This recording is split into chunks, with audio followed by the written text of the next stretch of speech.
1장 1절에서 예수 그리스도의 계시라고 했는데 이 계시라고 하는 단어는 헬라어로 뭐라고 하냐? 아포칼립시스라고 얘기합니다. 이 아포칼립시스라고 하는 것이 가지고 있는 두 가지 특징이 있어요. 하나는 뭐냐면 이 책을 읽을 때에 이해하기를 원치 않는 사람들에게는 감추어지길 원하는 거죠. 그러나 이 책을 읽었을 때 이해하기를 원하는 사람들에게는 그들이 알아들을 수 있는 언어로 기록되어져 있다는 차원에서는 아포칼립시스는 열린 책입니다. 복음에 대해서 알기를 원하고 진정으로 하나님의 구원의 은총을 경험하기 원하며 그리고 하나님을 영원하게 하기 원하는 사람들은 예수님의 그 비유를 알 수 있죠.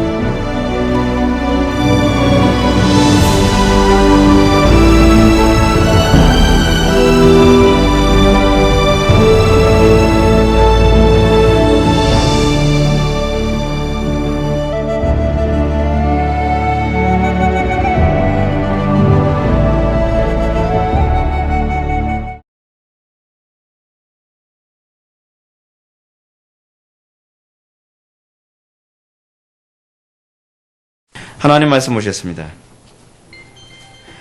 하나님 말씀은 누가복음입니다. 하나님 말씀은 누가복음 23장 하나님 말씀은 누가복음 23장 8절부터 12절까지 말씀입니다.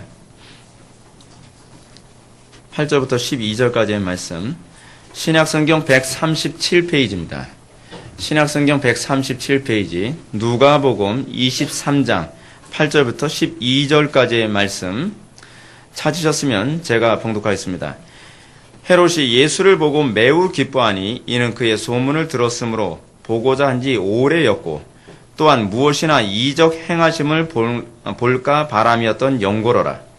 여러 말로 물으나 아무 말도 대답하지 아니하시니 대제사장들과 서기관들이 서서 힘써 고발하더라. 헤롯이 그 군인들과 함께 예수를 업신여기며 희롱하고 빛난 옷을 입혀 빌라도에게 도로 보내니 헤롯과 빌라도가 전에는 원수였으나 당일에는 서로 친구가 되니라. 아멘. 이 시간은 누가복음 185번째 강의가 되겠습니다. 예수님을 대적하는 연합이라는 제목으로 하나님 말씀 증거하도록 하겠습니다. 예수님을 대적하는 연합. 성도에게 있어서 그리스도는 과연 어떤 분이십니까? 여러분 이상한 질문 아닙니까? 성도에게 있어 그리스도는 과연 어떤 분이신가? 많은 사람들이 그리스도를 사랑한다고 얘기합니다. 그리스도를 나의 유일한 구소주라고도 얘기합니다. 예수님이 나의 기업이라고도 얘기합니다. 어떤 사람은 오직 예수라고 얘기합니다. 그런데 문제는 무엇이냐면 그 사람들이 고백하는 그 예수님은 과연 어떤 예수님이십니까? 그들이 오직 예수, 그리고 나는 예수님을 사랑합니다. 그리고 예수님은 나의 유일한 구세주입니다. 라고 고백하는 그 예수님은 과연 성경에서 얘기하는 예수님입니까? 아니면 내 머릿속에서 만들어낸, 그렇지 않으면 어느 누구가, 어떤 설교자가, 이상한 설교자가 만들어낸 그런 유형의 그리스도를 여러분들은 추구하고 있는 것입니까? 여러분 이 문제가 굉장히 심각한 문제입니다. 사도 바울이 목회 사역을 하면서 가장 힘들었던 것이 무엇인지 아십니까? 교회 안에 예수를 믿는다고 하는데 다른 예수, 다른 영, 다른 복음을 믿는다고 하는 사람들이 교회 안에 엄청난 파장과 문제와 어려움을 가져다 줬다는 거예요. 그들이 머릿속에서 그리고 있는 예수는 바울이 얘기하는 예수하고 너무 달랐던 거죠. 그렇기 때문에 바울 사역에서의 굉장한 고통과 어려움이 무엇이었냐면 그들의 머릿속에서 다른 예수를 끄집어내고 다른 영을 끄집어내고 다른 복음을 끄집어내서 성경이 가르치는 예수를 심어주고 성경이 가르치는 복음을 심어주고 성경이 가르치는 그 영을 심어주는 것이 그의 목회사역의 처절한 싸움이었습니다. 근데 이 문제는 바울 사역에만 있었던 사역이 아니었어요. 이 문제는 예수님의 사역에서도 그대로 나타났던 문제입니다. 예수님의 사역에서 가장 어려웠던 문제가 무엇이죠? 다 성경을 믿는데, 다 구약 성경을 믿는다는 거예요. 바리새인들, 사두개인들, 그리고 서기관들, 그리고 제사장들, 그들도 나름대로 다 성경을 믿는다고 합니다. 근데 문제는 무엇이냐면 그들이 가지고 있는 그 성경에 대한 이해와 예수님이 가르치시는 성경에 대한 이해가 다르다는 게 문제죠. 그것 때문에 하나의 성경을 가지고 싸워요. 하나의 성경을 가지고 예수님을 죽이느냐 살리느냐에 관한 문제까지 생기고 있습니다. 베드로가 뭐라고 예수님께 고백했습니까? 베드로는 예수님께 이렇게 고백했습니다. 주는 그리스도시요 살아계신 하나님의 아들이십니다. 베드로의 고백이 무엇이었죠? 이 고백이 의미하는 바가 무엇이죠? 예수님이 자기 인생의 궁극이며 주관자라고 고백한 것입니다. 베드로에게 있어서 예수님은 그냥 어떤 종교 지도자나 그런 랍비가 아니었습니다. 그냥 선생님이 아니에요. 베드로에게 있어서 복음은, 베드로에게 있어서 예수님은 나의 궁극이에요. 그러니까 내가 존재하게 되는 근거라는 말이에요. 근거. 그리고 그분은 하나님이시라고 고백을 했었어요. 자, 우리는 과연 베드로의 고백과 우리의 고백이 어느 정도 일치합니까? 바요나 시몬아, 그 고백을 한 내 입이 복이 있도다. 복이 있도다라는 얘기가 무슨 의미죠? 복받았다 그 개념이 아니라 네가 바로 하나님의 자녀 됐다라는 그런 표현이거든요. 복이라는 신약과 구약 전체에서 얘기하는 개념은요. 그렇기 때문에 베드로에서 예수님은 지식의 대상도 아니었고 호기심의 대상도 아니었으며 한순간 유행의 흐름 때문에 우르르 따라다니다가 그냥 예수님이 떠나시면 아무것도 없었던 일처럼 그냥 끝나버리는 그런 예수님이 아니셨어요. 베드로에게 있어서 예수님은 인생의 근거예요. 모든 것을 다 바쳐 추구해야 할 대상이며 목적이었다는 사실입니다. 여러분, 요즘에 기독교인들 중에서 마치 유행처럼 신앙생활 하는 사람들 얼마나 많이 있습니까? 그죠? 여러분들이 우리 교회에서 신앙생활 하면서 제가 여러분들에게 한 가지 주의점을 드리고 싶은 게 있어요. 그것이 뭐냐면, 우리 공동체의 영적 흐름 때문에 유행처럼 신앙생활 하지 말라는 거예요. 여러분들이 다른 교회에서 신앙생활 했을 때 그 교회의 어떤 유흥에 그냥 떠밀려서 신앙생활 하다가 이 교회에 왔으니까 이 교회가 가진 하나의 흐름 때문에 마치 그 유행처럼 신앙생활을 하고 그러다 이 교회를 떠나거나 또는 제가 세상을 떠나는, 제가 늙으면 저도 세상 떠나잖아요? 제가 세상을 떠나면, 그때 우리 회복의 교회도 그랬었지. 그 어떤 유행에 따라가다가 옛날에 나도 그랬는데 목사님 돌아가시고 나서부터 나는 그렇게 신앙생활 안 해 하는 그런 신앙생활은 좀 아니겠죠. 그렇죠? 신앙생활은요, 신앙생활을 가지고 있는 특징이 하나 있어요. 그것은 뭐냐면 영원성이라는 거예요. 영원성. 여러분, 이게 신약성경 전체에 나오는 하나의 큰 흐름이라는 거 알고 있습니까? 영원성이라고 하는 거. 그래서 제가 지금 광고같이 좀 이게 느껴지겠지만 요한계시록에서 얘기하는 아주 중요한 하나의 영원성의 개념이 있습니다. 그것이 뭐냐면 하나님께서 이 땅을 심판하시고 재앙을 내리시는 방식이 구약과 신약과 미래라고 하는 개념으로 나타나요. 영원성이라고 하는 이 단어는요, 뭐를 포함하는 단어냐면 과거, 현재, 미래를 다 포괄하는 단어가 바로 영원성이에요. 그래서 우리는 성경을 그렇게 생각합니다. 과거에 나타났던 사건이 과거로 그치는 것이 아니라 그것이 오늘 현재에 작용을 하고 그것이 우리의 미래에도 동일하게 작용을 해요. 그게 영원성이에요. 어떤 사람은 그렇게 얘기합니다. 성경은 2000년 전에 기록된 말씀인데 그것이 우리하고 무슨 관계가 있나요? 성경이 영원성이라고 하는 특징을 가지고 있는 걸 몰라서 하는 소리예요. 그래서 여러분, 이 개념이 어떻게 나오는지 아세요? 요한계시록에서는요.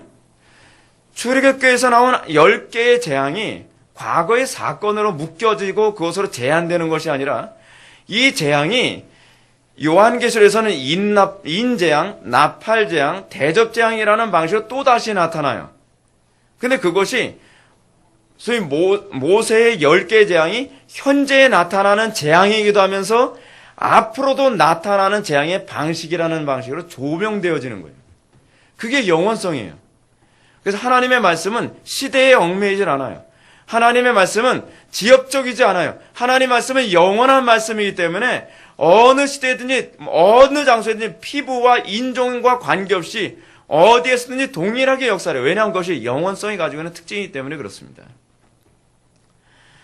자, 어쨌든 우리는 예수님에 대한 이해에 있어서 우리는 예수님이 어떤 분이신가를 좀 고민해 봐야 될 필요성이 있습니다. 왜냐하면 이 예수님을 유행처럼 믿고 있었던 사람들은 예수님이 세상을 떠나고 났을 때에 과거에 예수라는 사람이 있었지, 그리고 나서 옛날 상태로 다시 돌아가죠.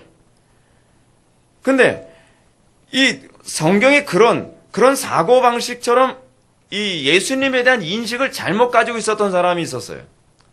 그것이 바로 우리 오늘 본문에 살펴보들 이 헤롯과 빌라도입니다. 우리는 지난 시간에 우리는 빌라도라고 하는 사람들 살펴봤습니다. 이제 우리가 오늘 살펴볼 사람이 헤롯인데, 그에게 있어서, 헤롯에게 있어서 예수님은 베드로와 완전히 다른 대상으로 이해되어지는 존재였습니다. 8절의 말씀 보시겠습니다. 헤롯이 예수를 보고 매우 기뻐하니 이는 그의 소문을 들었으므로 보고자 한 지 오래였고 또한 무엇이나 이적 행하심을 볼까 바랐던 연골러라. 아멘. 헤롯은 이전부터 예수님을 몹시 보고 싶어 했습니다. 여러분, 예수님 보고 싶어 하니까 이 사람 신앙인이죠? 맞습니까? 그 문제가 아니에요. 여러분, 예수님 보고 싶어 한다고 해서 그것이 다 신앙이 아니에요. 옛날에 우리 여름 성경학교 때 우리가 불렀던 그 찬송이 있습니다. 보고 싶어 예수님 얼굴. 왜? 왜 보고 싶은 건데 도대체? 헤롯도 예수님을 보고 싶어 했었어요. 예. 헤롯이 예수님을 보고 싶어 했다는 이유가 무엇일까요? 누가복음 9장에 보면 헤롯은 예수님이 갈릴리 지역을 돌아다니며 수많은 기사와 이적을 행하시며 가르치셨다는 소문을 들었습니다. 그래서 예수님이 세례의 요한의 환생이 아닌지 의문을 품었어요. 그래서 누가복음 9장 9절을 보면 헤롯이 이르되 요한은 내가 목을 베었거늘 이제 이런 일이 들리니 이 사람이 누군가 하며 그를 보고자 하더라 라고 기록하고 있습니다. 헤롯이 예수님을 보고 싶어 했던 이유가 있었어요. 첫 번째 뭐냐면, 진짜 이거 세례 요한의 환생 아니야? 여러분, 세례 요한의 환생처럼 느껴진 사람 있으면 보고 싶지 않겠습니까? 그리고 또 하나가 있었어요. 예수님이 가는 곳마다 기사와 이적을 행한대요. 보고 싶잖아요. 여러분, 그 어느 동네에 누가 막 기사와 이적을 행한다 하면 좀 보고 싶지 않습니까? 저 옛날에 그런 게 처음 있었거든요. 제가 명함으로 나무젓가락 자루 그랬댔어요. 그럼 저 보고 싶지 않겠습니까? 그런 식이에요. 여기서 지금 이 헤롯이 예수님을 보고 싶어 하는 이유는 베드로가 예수님을 사랑해서 날마다 보고 싶어 하는 개념하고는 완전히 다른 개념이었어요. 사랑하는 성도 여러분, 우리는 이러한 예수님의 모습 속에서 오늘날 예수님을 만나고 싶어 하는 사람들 가운데 이런 유형의 사람들이 있다는 것을 알고 계십니까? 오늘날 기독교 안에서 예수님을 신비적인 체험과 어떤 호기심의 대상으로 만나기를 사모하는 사람들이 많이 있습니다. 그 의미가 별로 없는 신앙이에요. 예. 우리는 이런 사람들은 뭐라고 얘기하냐면 소위 신비주의자들이라고 얘기합니다. 나 기도하는데 꿈에서 예수님 만났어. 나 입신에 들어갔는데 예수님 만났어. 예수님 또 보고 싶어. 예수님 어떻게 생겼는데요? 구렛나루가 나오고 막 수염이 이렇게 나오고 머리는 장발이고. 예수님이 과연 그렇게 생겼을까요? 예수님을 보고 싶어하는 이유가 우리는 이게 성경적이지 않다는 걸 아셔야 돼요. 우리는 이런 사람들 신비주의자들 혹은 은사주의자들 혹은 뭐라고 얘기해요? 신사도 운동가들이라고도 얘기합니다. 이들에게 예수님을 만난다는 것은 인격적인 만남을 의미하지 않습니다. 이들에게 예수님을 만난다는 것은 단지 신비적 체험을 위한 수단에 불과해요. 그들은 이것이 일종의 육적인 호기심입니다. 이건 영적인 게 아니에요. 육적인 호기심을 채우기 위해서 예수님을 보고 싶다는 거예요. 그래서 어떤 사람은 그럽니다. 요번에 부흥회 때 어느 모 집사가 글쎄 예수님을 봤대. 근데 왜 나는 안 보여줘? 하나님, 나도 보고 싶어요. 저 옛날에 제가 한동안 제가 중학교 때 있었던 일이 있었어요. 다미선교회 그쪽에서 무슨 집회를 한다고 하면서 펄시 콜렛이라는 사람을 초청을 했었거든요. 근데 펄시 콜렛이 하는 얘기가 그 당시에 펄시 콜렛이 왔었댔어요. 인천에. 와가지고 집회를 하면서 뭐라 하냐면, 여러분, 여기 지금 천사가 다니고 있습니다. 보이십니까? 근데 저는 안 보이더라고요. 보고 싶어요. 보고 싶으면 기도하십시오. 아무리 기도해도 안 보이는 거예요. 믿음이 부족하대요. 근데 지금 제가 커서 생각해보니까 봐서 뭐해? 도대체 뭐 때문에 보고 싶어 하는 거죠? 천사를 보면 뭐가 달라지나요? 여러분, 그게 신앙이 아니에요. 뭘 보는 것이 신앙이 아니에요. 중요한 건 예수님을 봤느냐가 아니라 예수님과 연합을 했느냐에 관한 문제예요. 우리는 예수님을 봤다고 하면서도 예수님과 연합하는데 관심이 없는 사람들 우리는 흔히 보게 됩니다. 신비적 체험도 많이 했대요. 그리고 환상도 봤대요. 꿈도 꿨대요. 그리고 입신도 했대요. 근데 문제는 뭐냐면 나는 예수님처럼 살고 싶지는 않다는 거예요. 나는 십자가 지고 싶지 않다는 거예요. 나는 그 말씀대로 거룩하게 살고 싶지 않다는 거예요. 그럼 예수님은 뭐하러 보려고 하는 거예요? 헤롯하고 아무 차이가 없는 거예요, 여러분. 특히 어떤 사람들은 예수님을 꼭 보고 싶어하는 사람이 있습니다. 질병이나 인생의 큰 문제에 빠져 있는 사람들. 이 사람들도 예수님을 만나고자 하는 이유는 예수님의 인격에 참여하거나 예수님을 통하여서 거룩하신 하나님과 교제하는 데 관심이 있어서가 아니죠. 뭐에 관심이 있어서요? 그냥 예수님 믿으면, 예수님 만나면 병고침 받고 예수님 만나면 내 인생의 문제가 해결된다고 하니까. 물론 예수님 만남으로써 이런 현상이 있죠. 이것이 무조건 나쁘다는 건 아닙니다. 근데 이것이 목적이 돼서는 안 된다는 거예요. 여러분, 천주교 영성수련의 가장 심각한 문제가 뭔지 아십니까? 왜 우리는 천주교 영성수련을 그토록 혐오하는지 아세요? 천주교 영성수련의 핵심은 성경의 사람이 되게 만드는 것이 아니라 신비적 체험을 하게 하는데 초점을 맞추고 있기 때문에 그래요. 여러분, 뜨레스디아스 가본 사람 있죠? 뜨레스디아스 가면 사람들이 막 울어요. 어느 어두운 방에 들어가면 불빛 하나만 딱 켜져 있는데 거기 들어가면 울어요. 그럼 사람들이 그래요. 저는 울었대요. 그 울어서 뭐 어땠다고요? 체험을 했대요. 그것이 무슨 체험인데요? 그리스도와 관련이 있나요? 그리스도와 연합이 됐나요? 그리스도를 더 많이 알게 됐나요? 이전보다 그리스도를 더 사랑하게 됐나요? 그런 건 아니지만 그냥 눈물이 나오더라고요. 그럼 뭐죠? 최면술이죠. 로마 가톨릭의 대부분의 영성수로는요, 거의 다 최면술이에요. 이그나티우스 로요라가 상당한 최면술사였거든요. 그래서 그가 그러니까 가톨릭 영성의 체계를 잡기 위해서 최면술로 아주 집합을 시킨 것이 그게 바로 이 가톨릭의 영성수련이에요. 그것을 압축한 것이 뜨레스디아스 같은 거죠. 근데 그것이 대부분 이 신비 종교나 그렇지 않으면 이 이방 종교의 특징이죠. 여러분, 이방 종교에서 어디 자기 신을 담고자 하는 게 있습니까? 그냥 어떤 호기심을 채우는 거예요. 어떤 체험을 하는 거죠. 문제는 이들이 만나고자 애쓰는 예수님은 성경 예수님과 아무 관계가 없다는 겁니다. 그들이 예수님을 매개체로 해서 자신이 원하는 신비적 체험을 하려고 한다는 것 뿐이죠. 그러므로 이들은 예수님과 연합하는 데 별로 관심이 없습니다. 예수님이 어떤 분이시는지 알려고 하지도 않아요. 저는요, 이런 사람들을 많이 봤습니다. 기도도 굉장히 많이 했다고 하고요. 체험도 굉장히 많이 했대요. 근데 문제는 뭐냐면 말씀에 관심이 없어요. 예배 시간에 예배에 딱 참석하는데 시작부터 주구장창 조이기 시작하는데 도무지 말씀에 관심이 없어요. 뭐에만 관심이 있냐면 자기 체험했다는 걸 얘기하는 것밖에 관심이 없어요. 여러분, 참된 체험과 거짓된 체험을 구분하는 가장 중요한 시금석을 조나단 에드워즈는 뭐라고 얘기하는지 아십니까? 그 체험이 그로 하여금 그리스도를 아는 데 관심을 갖게 하느냐예요.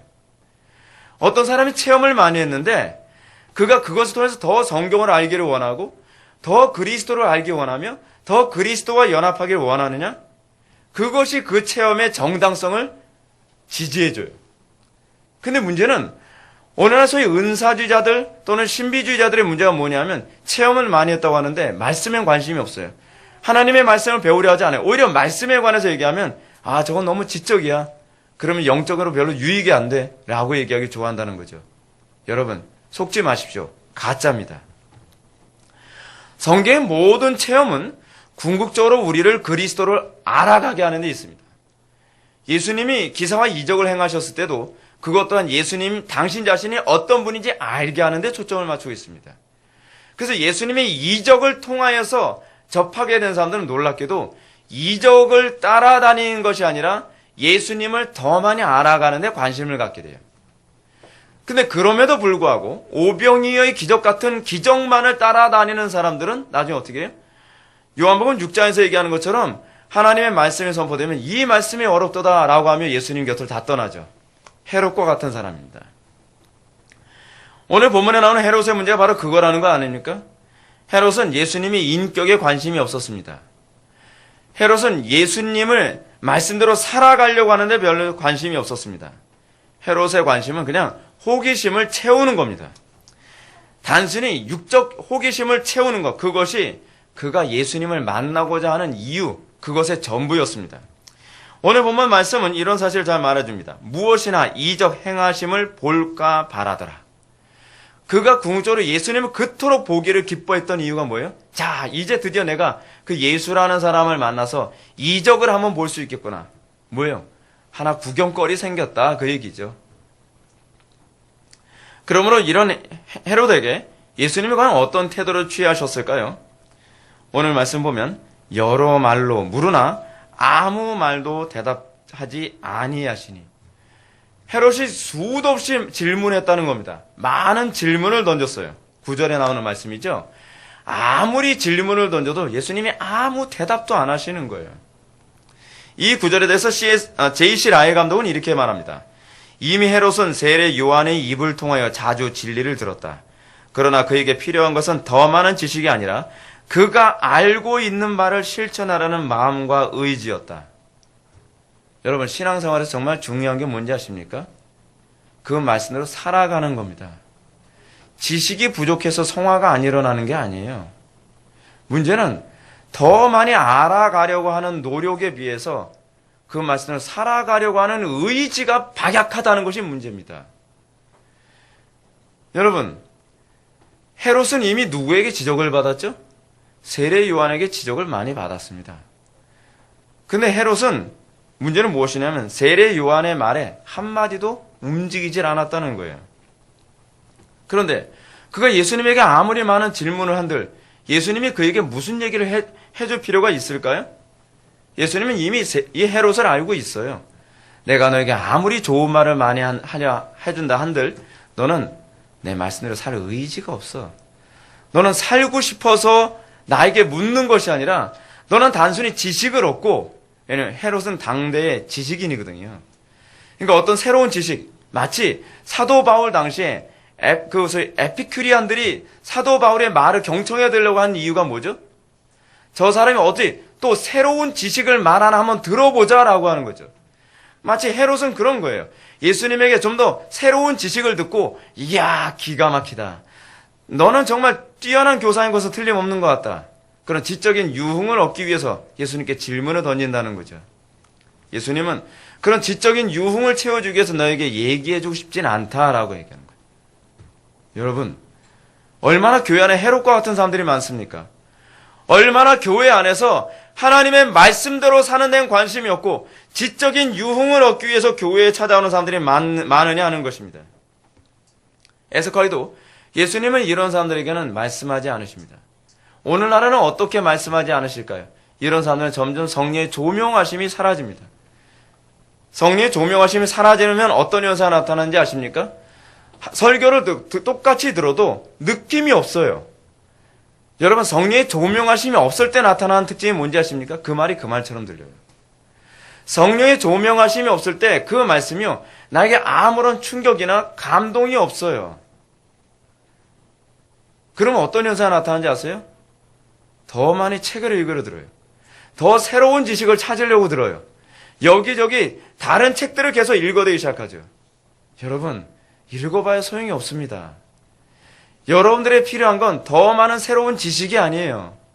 조그만 그 지식 하나라도 굴복할 마음의 자세입니다.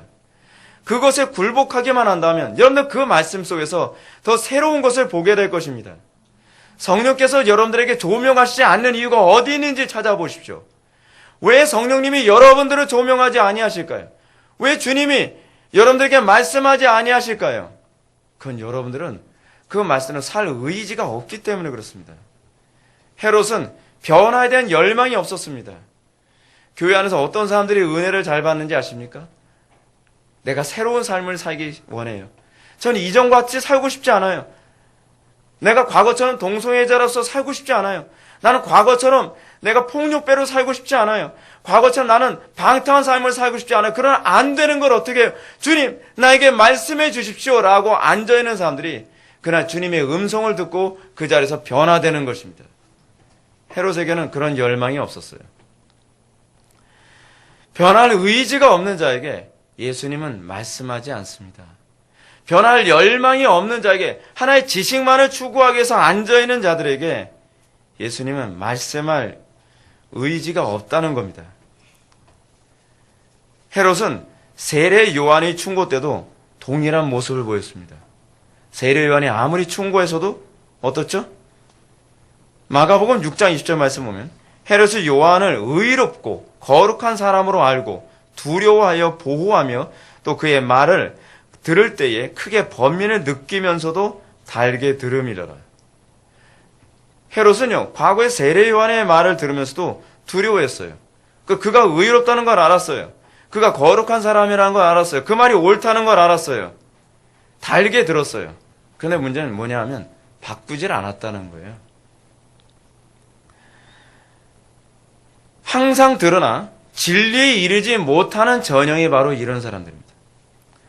또 씨 뿌리는 비유에서 그 마태복음 13장에 나오지 않습니까?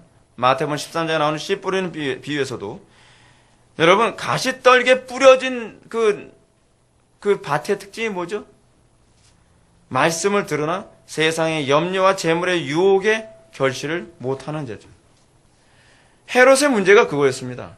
헤롯은 달게 들었어요. 그 말이 옳다는 걸 알았어요. 그리고 그 말을 하는 사람이 의롭고 그가 거룩한 사람이라는 것도 인정을 했어요. 근데 문제가 뭔지 아세요? 외부에서 강압이 오면, 외부에서 어떤 푸시업이 오게 되면 그는 그렇게 살 마음이 없었다는 거예요. 세례요한이 옳다는 거 알면서도 세례요한은 어떻게 했죠? 주변 사람들의 강압 때문에 또는 남의 눈치 때문에 자기 체면 때문에 세례요한의 목을 자르는데 허락해주고 말아요. 저는 이런 사람들이 도대체 주일 예배의 은혜를 사모한다는 말을 저는 이해를 못하겠습니다. 전 주일 예배 가운데 은혜 받기 원합니다. 왜요? 왜 은혜를 받으려고 하는 것이죠? 기분이 좋기 위해서입니까? 아니면 지루하지 않게 예배를 참석하기 위해서입니까? 우리는 왜 예배 시간에 은혜를 받기를 원한다는 말을 하죠? 은혜를 받는다는 게 뭘 의미하죠? 은혜를 받는다는 건 변한다는 걸 의미해요. 사도 바울이 은혜라는 단어를 사용했을 때 그 단어는요, 중생 거듭남과 항상 관련해서 구원과 관련해서 사용했던 단어예요. 우리가 은혜를 받기 원한다고 하는 건 내가 진정으로 변하기를 원하고 내가 진정으로 주여 나를 구원하소서라고 하는 이 호소의 응답으로서의 이 대상으로 예배를 생각을 해야 되는 것이죠. 그런데 우리는 변할 마음도 없어요. 우리는 새로운 삶을 살려고 하는 마음도 없어요. 그런데 은혜를 받기 원해요. 그것도 주님을 만나기를 바란다 그래요. 왜 주님을 만나기를 바라는 것이죠? 헤롯과 같은 거죠. 남들 받은 은혜 나도 한번 받아보고 나도 한번 예수님 만나보는 그 즐거움, 그리고 나도 한번 간증 한번 해보자는 거죠. 변하는데 관심이 없어요. 하나님을 기쁘시게 하드리는 삶을 사는데 관심이 없어요.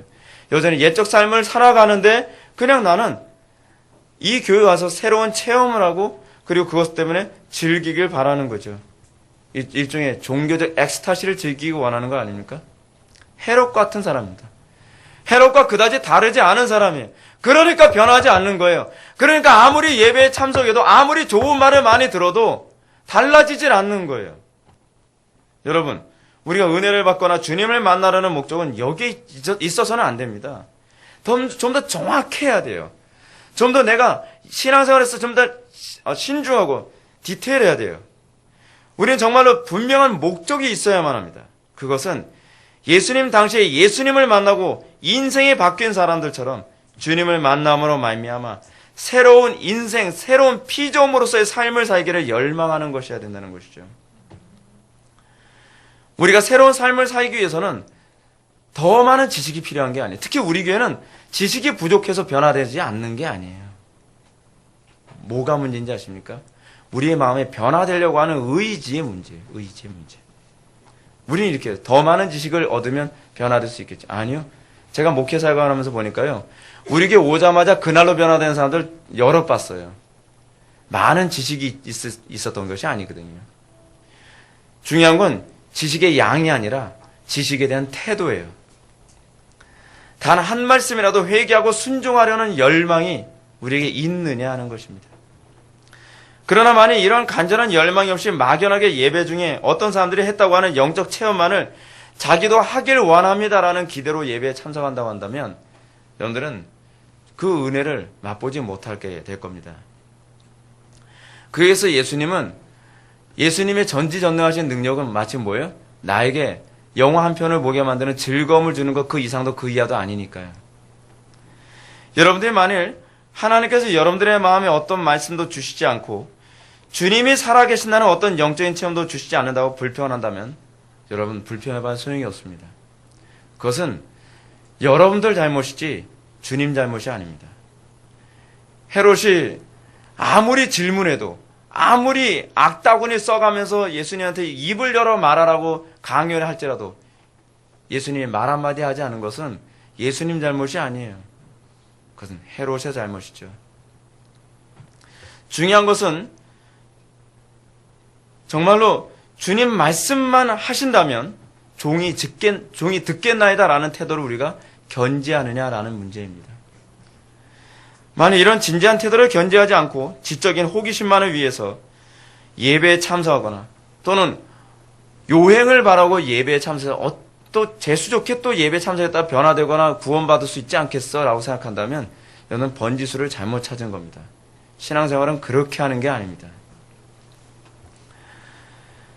이렇게 헤롯이 예수님을 통해서 기대했던 어떤 만족도 얻지 못하자 헤롯이 어떻게 돌변했나 한번 보실까요? 10절과 11절의 말씀을 보시겠습니다. 10절과 11절 말씀. 대제사장들과 서기관들이 서서 힘써 고발하더라. 헤롯이 그 군인들과 함께 예수를 업신여기며 희롱하고 빛난 옷을 입혀 빌라도에게 돌려보내니. 아멘. 그래서 우리는 이제까지 예수님을 고소하던 사람들을 단순히 무리라는 표현에서 이제는 그 좀 더 구체적인 명칭이 나오고 있는 것을 보게 됩니다. 대제사장들과 서기관들로 표현되고 있죠. 이 얘기는 무슨 얘기냐면 무리들을 충동한 사람들이 누군가라고 하는 것을 이제 그 실체를 보여주고 있는 겁니다. 그 또 하나 뭐냐면 무리들의 충동으로도 이 헤롯이 잘 안 움직이니까 다급해진 거예요. 다급해지니까 어떻게 해요? 대제사장들과 서기관이 직접 나서는 거예요. 무리들로 막 예수를 못 박아라 뭐 죽여라도 안 되니까 이제는 자기의 대제사장적 권위와 서기관으로서의 권위를 가지고서 무리들 앞에 서가지고 얘기했다는 거예요. 왜냐하면 이 권위는 대단한 권위거든요. 헤롯도 쉽게 무시할 수 있는 권위가 아니거든요. 자, 그런데 무리들의 격한 선동 중에서도 빌라도는 예수님에 대해서 무죄 판결을 내렸죠. 이제 헤롯도 예수님을 향하여 호의적 태도를 취하고 있으니까 종교 지도자들이 이제는 피가 바짝바짝 마르기 시작하는 겁니다. 여러분, 헤롯이 예수님께 처음 어떻게 대했을까요? 이 부분 잘 보셔야만 합니다. 처음부터 예수님에게 예수님을 업신여기고 희롱하고 빛난 옷을 입힌 것이 아니에요. 처음에 예수님 오셨을 때 너무 반가워서 오, 당신이 바로 그 예수군. 반갑소. 그래, 그 오시느라 얼마나 힘들었어. 처음에 그런 식으로 얘기했을 거예요. 그래서 이 얘기 저 얘기 웃으면서 질문을 던졌겠죠. 근데 예수님은 가만히 서가지고 예수님은 아무런 대답도 안 하시는 거예요. 여러분 어땠을까요? 속이 터지기 시작하겠죠. 속에서 내가 그래도 명색이 왕인데 네가 뭐길래 라는 식의 자존심도 상하겠죠. 게다가 헤롯은 한 가지 또 의문이 있었어요. 그것이 뭐냐면 자기가 세례 요한을 죽인 것에 관해서 굉장한 죄책감과 괴로움을 느끼고 있었거든요. 그것에 대해서 예수님께 해결을 받고 싶었을 거예요. 예수님께 질문을 던졌을 거예요. 내가 세례 요한을 이러이러해서 어쩔 수 없이 죽였는데 어떻게 생각하오? 당신은 내가 알기로는 상당한 지혜가 풍성한 사람이라고 들었는데 이런 질문도 던졌겠죠. 아무 대답도 안 하십니다. 아무 대답도. 그러면서 점점 속이 틀어지기 시작하는 겁니다. 그러면서 예수님을 그러면서 시간이 좀 걸린 거예요. 그러면서 그 군인들과 함께 예수님을 업신여기 시작하는 거예요. 여러분, 여기서 이 상황을 잘 보십시오. 어떻게 사람들이 하나님을 대적하는데 하나가 돼가고 있는지를 여러분들은 잘 보게 될 겁니다. 오늘날 온 세상이 종교 통합을 이루면서 어떻게 하나님을 대적하는데 하나가 돼가고 있습니까? 근데 이 과정으로 일어나요. 이 과정으로.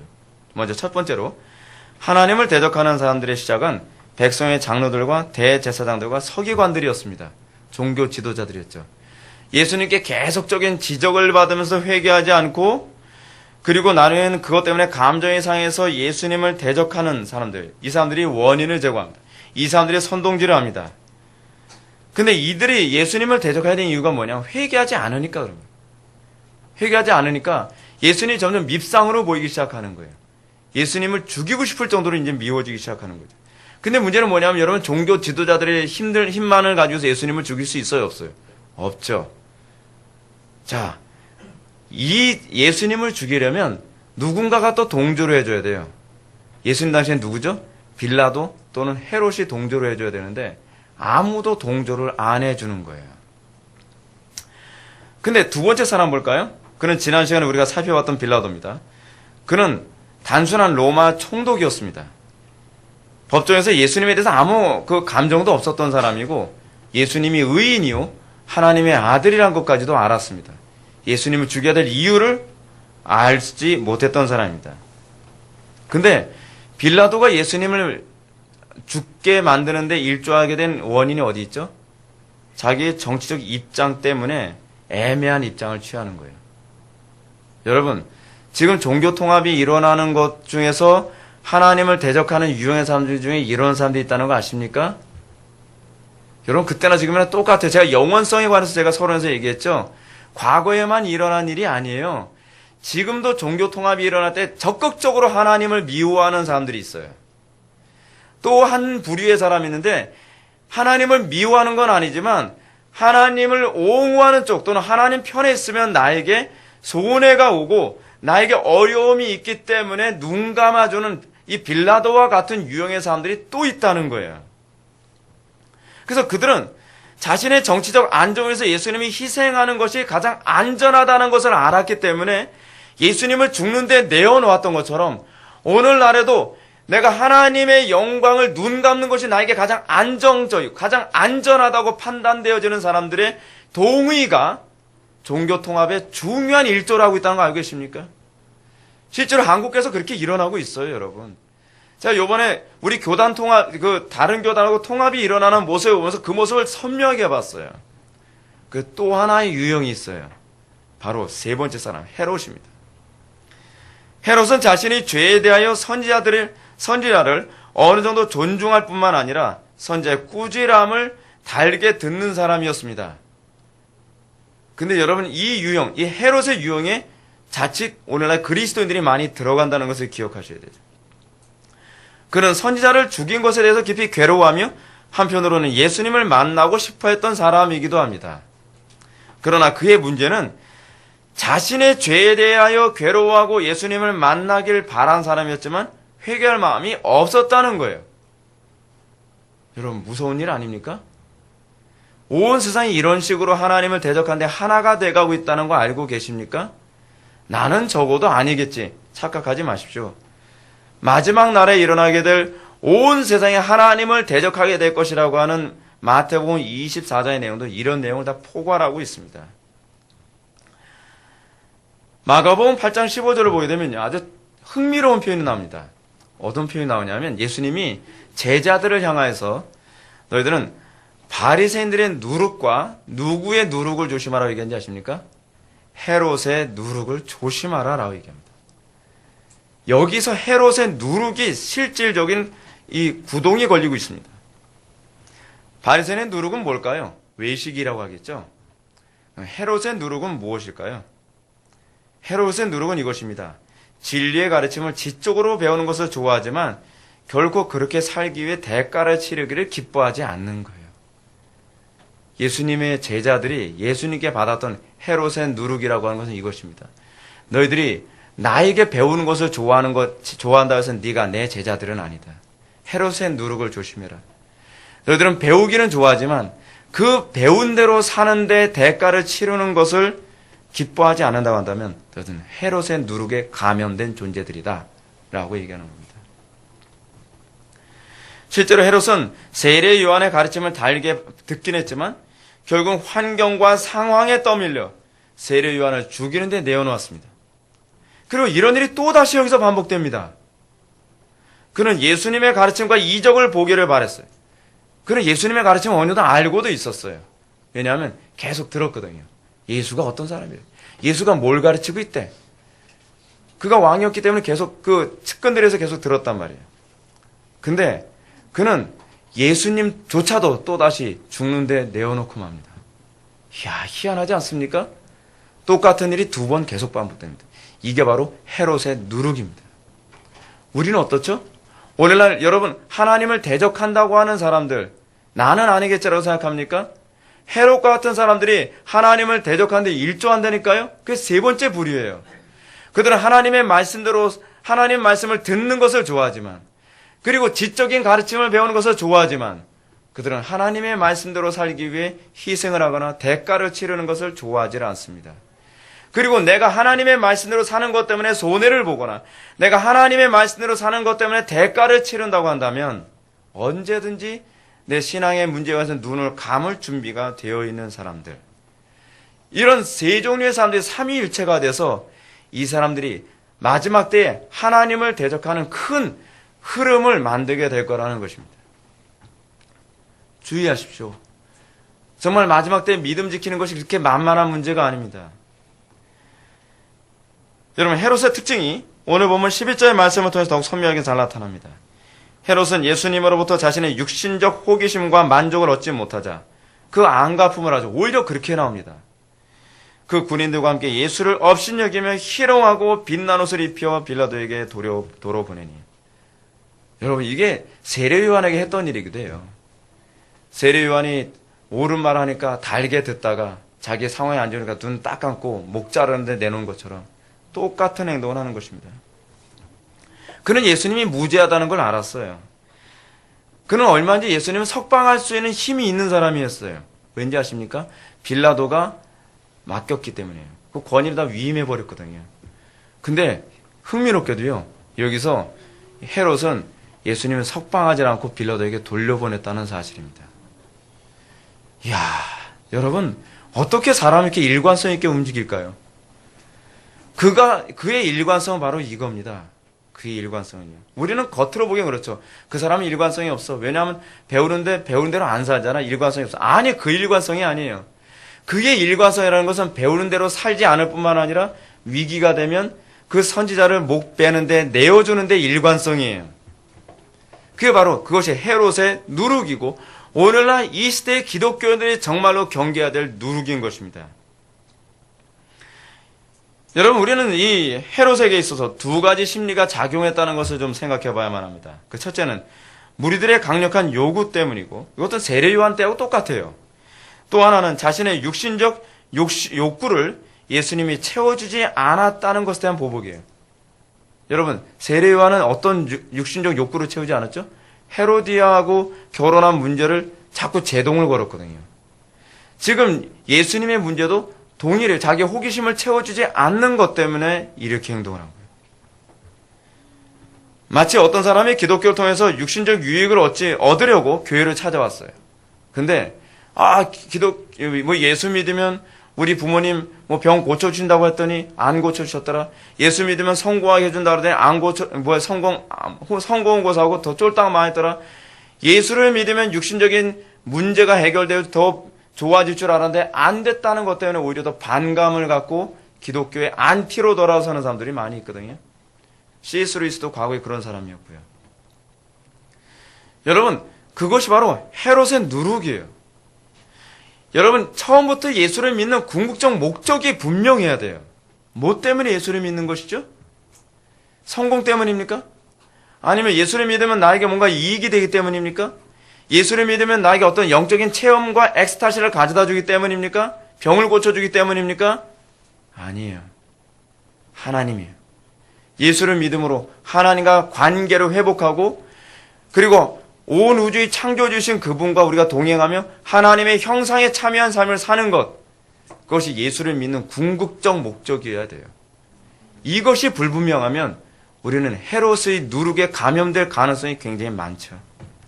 사랑하는 성도 여러분, 저는 여기서 잠시 헤롯의 모습을 통해 우리의 모습을 발견하기 바랍니다. 마가복음 8장 15절에서 헤롯의 누룩을 조심하라고 했던 것처럼 우리가 정말 지식만 추구하고 그 말씀대로 살아가는 데 관심이 없다면 헤롯의 누룩에 감염된 겁니다. 저는 오늘날 이 개혁교회가 헤롯의 누룩에 너무나 많이 감염된 것이 아닌가 생각이 많이 듭니다. 개혁파 교회 안에 가장 많이 감염된 악성 누룩이 바로 헤롯의 누룩입니다. 배우는 것은 너무 좋아하는데, 그래서 개혁파 교회에는 학벌 좋은 사람들이 많이 오죠. 배우는 거 좋아하는 사람들이 많이 오니까요. 근데 문제가 뭔지 아세요? 사는 데는 관심이 없어요. 그 말씀대로 살기 위해 자기를 희생하고 손해보고 십자가를 지는 데는 관심이 없어요. 십자가를 원수처럼 여기죠. 이것이 바로 헤롯의 누룩에 감염된 오늘날 개혁파 교회의 모습이에요. 그러니까 오늘날 개혁파 교회가 힘이 없어요. 영향력 끼치지 못해요. 여러분, 전 세계에서 가장 교파가 작은 교파가 어느 교파인지 아십니까? 장로교예요. 한국에 있는 장로교만 커요. 근데 한국에 있는 장로교회가 왜 큰지 아십니까? 개혁파적이지 않아서 그래요. 순복음적이라서 그래요. 굉장히 한국에 있는 장로교회들은 성공지상적이거든요. 그러니까 큰 것뿐이에요. 왜 여러분 이 시대의 개혁파 교회들이 영향력을 잃어버리겠을까요?